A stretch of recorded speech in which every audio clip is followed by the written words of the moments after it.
Magna Animation. Please like and subscribe for more stories. नया साल आ गया है। सभी लोग अपनी मर्जी से इसे सेलिब्रेट करने का प्लान बना रहे हैं। कोई बाहर घूमने जा रहा है तो कोई पिकनिक पर, तो कोई घर में ही दोस्तों को बुलाकर एंजॉय करना चाह रहा है, तो कोई इस साल कुछ नया करने का प्लान बना रहा है। राधिका, पीयूष, स्नेहा और सलमान एक ही कॉलेज में पढ़ते थे और इस बार वो गोवा जा रहे थे। फाइनली 2 साल के बाद अब हमारा प्लान सक्सेसफुल होने वाला है। यार, मैं तो इस कोरोना के चलते घर में रहते रहते बोर हो गई थी। तो हम कौन सा एंजॉय कर रहे थे? हम भी पक गए थे यार। और अब टेंशन नहीं है, हमने वैक्सीन तो लगा ली है। हम सारी कसर गोवा में निकाल लेंगे। मस्ती मस्ती और सिर्फ मस्ती होगी वहाँ। लोग तरह तरह की प्लानिंग बना रहे थे और इन सब की प्लानिंग से बहुत दूर तालाब के पास गहरे से सुरंग में महादैत्य हिडिंबेश्वर अपनी अलग अलग प्लानिंग में लगा हुआ था। सुरंग के भीतर उसने कई सारे राक्षसों को जकड़ रखा था। राक्षसों के अलावा वहां पर कई सारे वायरस भी थे। उन वायरसों को भी कैद करके रखा हुआ था। वो सारे उसके गुलाम थे और उसकी आज्ञा को मानने के लिए हमेशा तैयार रहते थे। मेरे गुलामों, तुम लोग ही हो जो मुझे इस पृथ्वी का राजा बनाओगे और मेरा राज्य यहाँ स्थापित करने में मेरी मदद करोगे। बिल्कुल स्वामी, आप जब कहें हम अपनी जान की बाजी लगाने के लिए यहाँ पर तैयार हैं। हिडिंबेश्वर मानवता का सबसे बड़ा दुश्मन था। वो असुर था, इसलिए इस ब्रह्मांड में आसुरी शक्तियों का साम्राज्य स्थापित करना चाहता था। मैं हूँ महादैत्य हिडिंबेश्वर। मेरा जन्म इसलिए हुआ है ताकि मैं मानवता का नाश कर सकूं और इस पृथ्वी पर अपना अधिकार जमा सकूं। कहते हैं महादैत्य हिडिंबेश्वर दैत्यों का सबसे बड़ा राजा था। हिडिंबेश्वर की एक इच्छा थी। मैं चाहता हूं कि मैं एक ऐसी शक्ति का निर्माण करूं जिसमें समस्त दानवों की ताकत हो और जो मानवता और मानवों का सबसे बड़ा शत्रु हो, जिसकी शक्ति के आगे अच्छे अच्छों के पसीने छूट जाएं। हिडिंबेश्वर ने अपने मनोरथ की पूर्ति के लिए साधना शुरू की। हिडिंबेश्वर इतना क्रूर था कि उसने अपने परिवार के लोगों को भी नहीं छोड़ा और उनका खून भी उन काली शक्तियों को प्रसन्न करने के लिए इस्तेमाल किया। और अंततः एक दिन काली शक्तियां उस पर प्रसन्न हुई। आंखें खोलो हिडिंबेश्वर, हम तुम्हारी साधना से प्रसन्न हुए हैं। हम तुम्हें तुम्हारी मनोरथ को सिद्ध करने का वरदान देते हैं। जाओ, आज से तुझमें असीमित शक्ति होगी। हिडिंबेश्वर को अपनी ताकत का बहुत घमंड हो गया था। अपनी शक्तियों के बल पर वो लोगों को रौंदता हुआ बढ़ रहा था।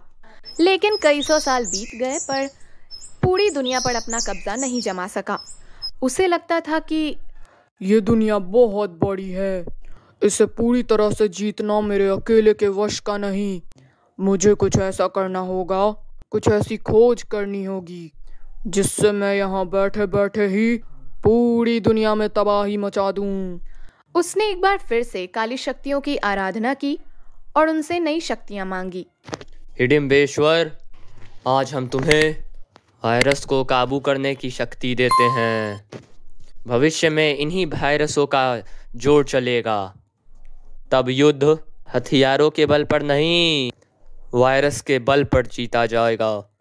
तुम बैठे बैठे ही पूरी दुनिया को खत्म कर सकते हो, लेकिन याद रखना, वायरस की शक्ति को कम मत समझना। वो तुझ पर भारी पड़ सकते हैं। मुझ पर भारी हो ही नहीं सकता। हिडिंबेश्वर ने अपनी शैतानी शक्तियों की मदद से वायरसों को अपना गुलाम बनाना शुरू किया। इसी क्रम में उसने 5 दिन पहले एक नए वायरस ओमिक्रॉन को अपना गुलाम बनाया।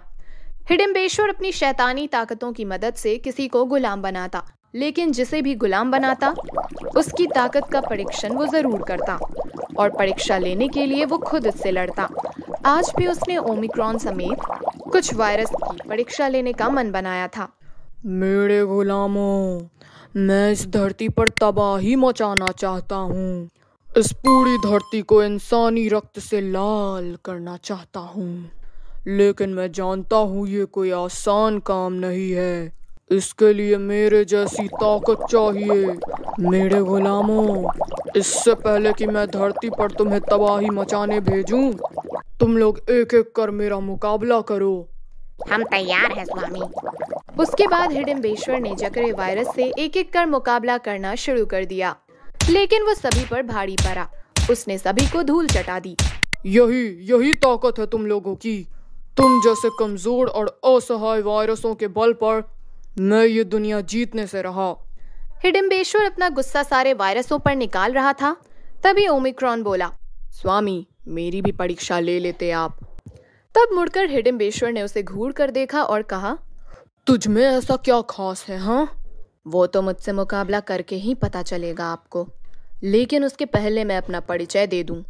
मैं कोरोना का बेटा हूँ, वही कोरोना जिसने लाखों लोगों को मौत के घाट उतारा है। तुम्हारी माँ की ताकत तुम में भी है, ये कैसे सिद्ध करोगे? मुकाबला करके स्वामी, मुकाबला करके। आइए, दो दो हाथ करते हैं। ओमिक्रॉन और हिडिंबेश्वर का मुकाबला शुरू हुआ। हिडिंबेश्वर ने पहली बार में ही ऐसा दांव चल दिया कि ओमिक्रॉन को उसने धरती पर पटक दिया। तो ये ताकत है तुम्हारी? इसी ताकत की डींगे हाँक रहे थे तुम, हाँ? ओमिक्रॉन। ये कहकर उसने एक बार फिर से ओमिक्रॉन पर अपने हाथों से प्रहार करना चाहा। ओमिक्रॉन दौड़ के दूर जा खड़ा हुआ। उसके बाद वो हिडिंबेश्वर के पास आया और उसके मुंह पर फूंका। एक तेज हवा का झोंका आया जो हिडिंबेश्वर की नाक में प्रवेश कर गया। उसके बाद तो देखते ही देखते हिडिंबेश्वर की हालत खराब होने लगी। वो जोर जोर से खांसने लगा और उसे सांस लेने में तकलीफ होने लगी। और ये क्या हुआ मुझे? मैं तो सांस भी नहीं ले पा रहा। ऊपर से ये खांसी खांसी के कारण तो मेरा दम ही उखड़ रहा। हिडिंबेश्वर की ऐसी हालत देखकर ओमिक्रॉन जोर जोर से हंसने लगा। अब पता लगा मेरी ताकत का। हिडिंबेश्वर ने अपनी पूरी जिंदगी में खुद को इतना असहाय कभी महसूस नहीं किया था। उसका दम लगातार घुटता जा रहा था, सांसें चढ़ती जा रही थी। उसे उन शैतानी ताकतों की बात याद आने लगी जिन्होंने उससे कहा था कि वायरस की शक्ति को कभी कम मत समझना, तुम पर भारी पड़ सकते हैं। आखिरकार हिडिंबेश्वर ओमिक्रॉन की भेंट चढ़ गया। उसकी मौत हो गई। उसके मरने के बाद अब इस पूरी दुनिया में मैं सबसे शक्तिशाली हूँ।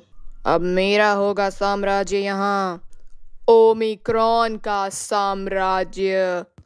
उसके बाद तो ओमिक्रॉन ने तबाही मचानी शुरू कर दी। अपनी माँ कोरोना वायरस की तरह उसने भी सैकड़ों लोगों को बीमार कर मारना शुरू कर दिया। क्या अस्पताल, क्या घर, क्या सोसाइटी, क्या स्कूल, सभी जगह लाशें ही लाशें दिखती और लोगों के रोने की आवाजें आती। हर ओर चीख पुकार की आवाज सुनकर ओमिक्रॉन बहुत खुश होता था। सबको मारकर उसे इतना आनंद मिलता। उधर वैज्ञानिकों ने ये पता लगा लिया था कि ये कोरोना वायरस का नया वेरिएंट है जो फिर से वैसी ही तबाही मचाना चाहता है। वो रात दिन उसकी काट बनाने के लिए लगे हुए थे। मित्र, इस वायरस को लगता है कि वो पहले की तरह ही लोगों की जानें ले लेगा। उसे अपनी शक्ति पर बहुत घमंड है, लेकिन शायद उसे ईश्वर और विज्ञान की ताकत का पता नहीं है। मित्र, ईश्वर ने बहुत मेहनत से ये दुनिया बनाई है और ये वायरस अभी इतना ताकतवर नहीं है कि ईश्वर की बनाई दुनिया को वो खत्म कर दे। गोपाल शेखर से ये कह रहा था कि तभी शेखर खुशी से चिल्ला पड़ा, गोपाल, ये देखो, ये वैक्सीन, ये ओमिक्रॉन वायरस को न सिर्फ कमजोर कर रही है बल्कि इसे मार भी रही है। देखो देखो, ये होगा हमारा बूस्टर डोज। गोपाल ने भी जब ये सब देखा तो खुशी से उछल पड़ा। फिर चारों दोस्त राधिका, पीयूष, स्नेहा और सलमान जो गोवा से अपने घर वापस लौट रहे थे, तभी उनका रास्ता ओमिक्रॉन ने रोक लिया। सब मरेंगे, सब मरेंगे, कोई नहीं बचेगा, कोई नहीं बचेगा मुझसे। मैं हूँ कोरोना का बेटा, यहाँ का सबसे बड़ा डॉन, ओमिक्रॉन। ओमिक्रॉन को देखकर चारों दोस्तों की घिघी बंध गई।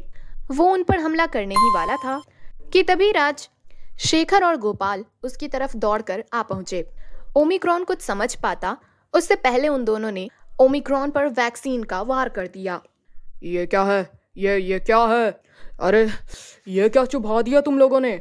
मैं जिंदा नहीं छोड़ूंगा तुम्हें। अब तुम किसी का कुछ नहीं बिगाड़ पाओगे। ऐसा है बेटा कि हमने तुमको वैक्सीन लगा दी है, समझे? कुछ नहीं बिगाड़ पाओगे, कुछ नहीं। वैक्सीन ने अपना असर दिखाना शुरू किया। ओमिक्रॉन ने तड़पते तड़पते दम तोड़ दिया। दोस्तों, एक बार फिर से ओमिक्रॉन हमें डराने आ गया है। संयम से काम लें, मास्क पहनें, सैनिटाइजर का इस्तेमाल करें और हाँ, वैक्सीन ज़रूर लगवाएं।